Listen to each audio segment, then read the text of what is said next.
Verbs के forms याद करने की ट्रिक आज मैं आपको बता रही हूँ गाइस, ट्रिक।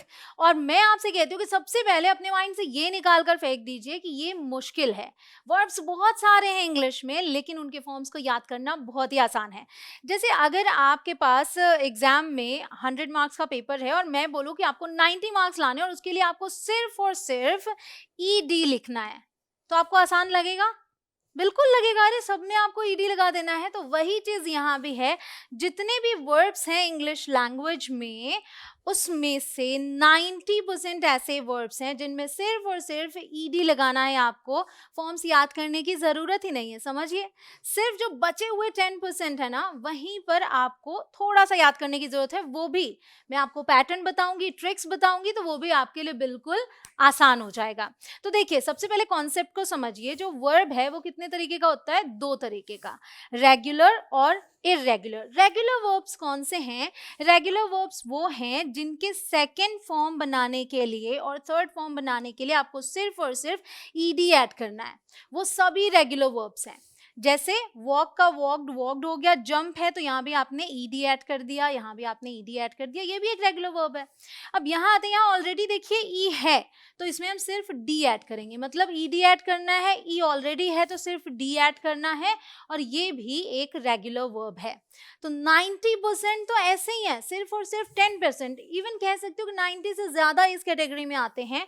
तो यहाँ आते हैं जैसे गो, वेंट, गॉन, ये इरेगुलर है क्योंकि गो की सेकेंड फॉर्म थर्ड फॉर्म दोनों ही अलग है।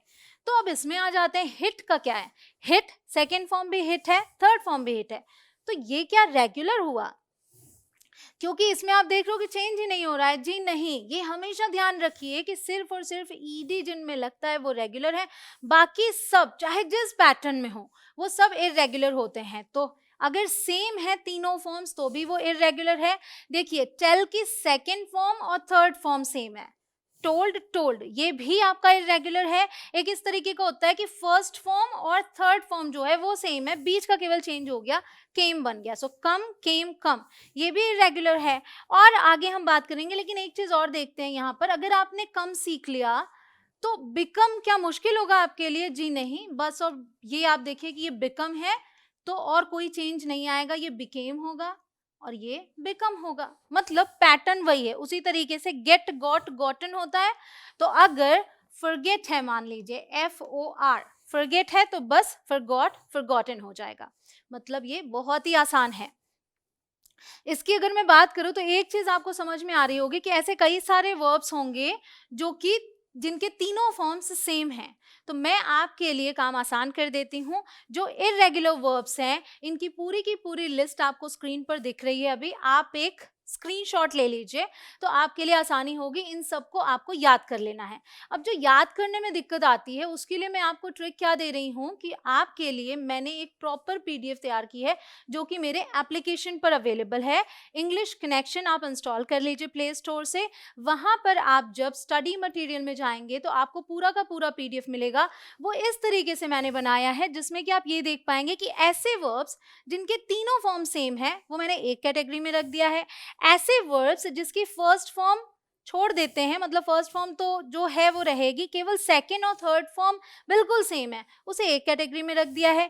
ऐसे वर्ब जिनकी फर्स्ट और थर्ड सेम है, सेकेंड अलग है, उन्हें एक कैटेगरी में रख दिया है। तो आपके लिए आसान हो जाएगा उन्हें याद करना। और एक ट्रिक देती हूँ, जैसे कि आप गाना जल्दी याद कर लेते हैं लेकिन आपको कहानी देर में याद होती है।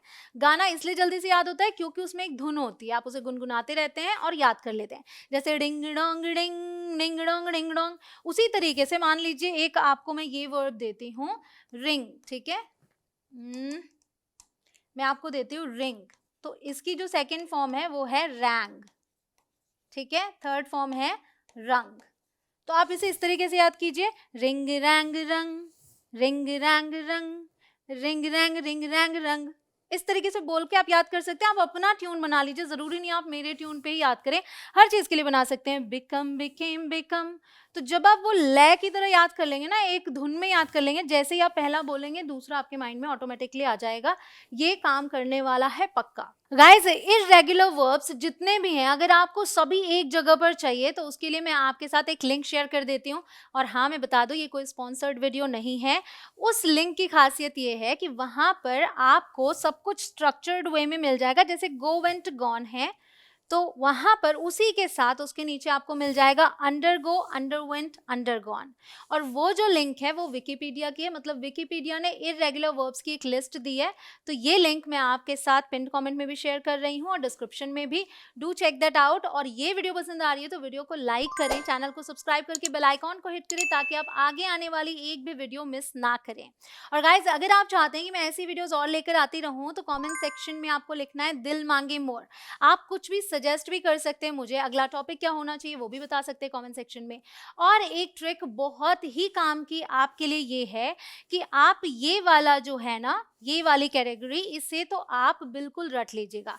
क्योंकि अगर आपको ये नहीं पता कि हिट की सेकंड और थर्ड फॉर्म भी हिट ही होती है तो आप हिटेड लिख दोगे तो गलत हो जाएगा। ये ज्यादा नहीं है, ज्यादा से ज्यादा आपको 15, 16, 17 मतलब 20 के अंदर अंदर ही लगेंगे, हो सकता है और ज्यादा भी हों, बट इन्हें आप याद कर लीजिएगा सारे के सारे ताकि गलतियां ना हो। ठीक है। और जो मैं ट्रिक की बात कर रही हूँ वो ये है कि आप न्यूज़पेपर पढ़िए। अगर आपको वर्ड्स तैयार करने हैं तो इससे बेस्ट ऑप्शन आपको क्या मिलेगा, न्यूज़पेपर जब आप पढ़ेंगे तो ये सारे जो वर्ब्स हैं ये आपको याद करने की जरूरत नहीं पड़ेगी, आपको ऑटोमेटिकली याद हो जाएगा। करना कैसे है वो मैं आपको बताती हूँ कि आप क्या कीजिए कि आप जब न्यूज़ का एक पैराग्राफ पढ़िए तो साथ के साथ सभी वर्ब्स को हाईलाइट करते चलिए, मतलब साथ में हाईलाइटर रखना है आपको। और जब पूरा पैराग्राफ पढ़ लें तो आपने जितने भी वर्ब्स हाईलाइट किए हैं उन्हें एक बार बस देख लीजिए, बोल लीजिए, पढ़ लीजिए। और जैसे ही आप ये करेंगे, ओवर टाइम आपको ये रियलाइज होगा कि आपको ऑलमोस्ट सभी वर्ब्स, सभी इरेगुलर वर्ब्स याद हो गए। मैं आपको करके भी दिखा देती हूँ। सो गाइस, ये न्यूज़ का एक आर्टिकल है, मैंने ऑलरेडी इसे पढ़ लिया है और सभी वर्ड्स को देखिए हाईलाइट कर लिया। इसी तरीके से आपको भी करना है, हाईलाइटर साथ में रखना है, हाईलाइट करेंगे, फिर रिवाइज करेंगे, सबको पढ़ेंगे। देखिए सेड, ये एक रेगुलर वर्ब है। इनगल्फ्ड रेगुलर है, देखिए ईडी लगा है। Pigged regular, eased regular, came irregular, logged regular, recorded regular है। Huddled regular, made irregular, said irregular, looked regular, improved regular. तो सबसे पहले तो इसको समझिए, बिल्कुल मन से डर को निकाल दीजिए क्योंकि ज्यादातर आपको मिलने वाले हैं रेगुलर वर्ब्स जो कि ईडी लगा के बनते हैं। कुछ आप जो देख रहे हैं इसमें से 3 या 4 हैं जो इर्रेगुलर हैं, तो ये आप पढ़ते जाएंगे ना जब बार बार तो सब याद हो जाएंगे, आपको रटने की जरूरत पड़ेगी नहीं। एक और एग्जाम्पल देखिए, अब ये वाला देखिए, highlighted regular, announced regular, established regular, established repeat हुआ, कमीशन्ड रेगुलर, सेड है इरेगुलर। और न्यूज में ज्यादातर आपको सेड मिलेगा कि किसी ने ऐसा कहा, बार बार मिलेगा। देखिए फिर से सेड यहाँ रिपीट हुआ है, यहाँ नीचे भी रिपीट हुआ है। Reached regular, increased regular, added regular, expressed regular. एक ये सेट है जो इरेगुलर है। तो देखिए सेड और सेट, बस इतने दो हैं यहाँ पे जो इरेगुलर है, बाकी सब रेगुलर हैं। मतलब डरना बिल्कुल भी नहीं है। और एक अच्छी न्यूज है आपके लिए, समझिए इस चीज को कि जो ये इरेगुलर वर्ब्स हैं ये पुरानी इंग्लिश से आए हैं। जो नए जो वर्ड्स जोड़े जा रहे हैं डिक्शनरी में, उनके जो फॉर्म्स होते हैं वो रेगुलर ही होते हैं, इरेगुलर वाले नहीं होंगे। तो मतलब आगे आपको और वर्ड्स ऐसे नहीं मिलेंगे, नए नहीं ऐड हो रहे हैं, जो पुराने बस वही याद करने हैं। आई होप आपको ये वीडियो बहुत पसंद आई हो। आप जल्दी से इस वीडियो को अपने सभी फ्रेंड्स के साथ शेयर कर दीजिए। और हाँ, आपके लिए एक इंपॉर्टेंट चीज है, मैंने एक ऐसे लिस्ट की लिंक शेयर की है पिन कमेंट में और डिस्क्रिप्शन में भी, जिसमें ग्रामर के सभी इंपॉर्टेंट टॉपिक्स को मैंने कवर किया है। वो जरूर से देखिएगा, आपकी बहुत मदद होगी। मिलती हूँ आपसे अगले वीडियो में। आप करते रहें प्रैक्टिस। जय हिंद।